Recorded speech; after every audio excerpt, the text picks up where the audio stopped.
What suggestions do you have for women that are struggling to either like get their body back or they're noticing those changes, and how strength training can help you combat some of that? Yeah, I would say strength training, because building that muscle, it's going to keep your metabolism revved up.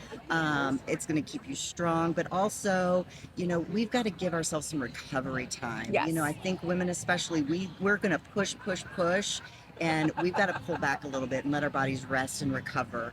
And it's okay to rest, to sleep, the importance of sleep, your water intake, all of those things are going to make such a big difference. So sometimes we think more is better, but sometimes actually less is better. And giving yourself that grace to be able to say, I'm going to take a rest day, and it's okay. And we're Yeah. just not used to that because we're like, Go, go, 24 go. hours. Yeah. Yeah. I feel that because I think I was the one who was like teaching 15 classes a week. Yes. And then I got to a point, that's why I went back into broadcasting, is because I got to a point where my body was like, no, Yeah, what it, are like, you doing? shuts down. It literally has Yes. shut down for me. So I stopped teaching and I was like, okay, obviously I can't do this long term with my immune disorder and the perimenopause. And so I need to kind of figure out where that happy balance is. And I think women struggle with like giving themselves a break and some rest, because I still struggle with it. I do too, and Yeah. I've got to plan rest days, and I would literally I would go lift weights. I would do an hour-long boot camp class and then do an hour spin class, and it was.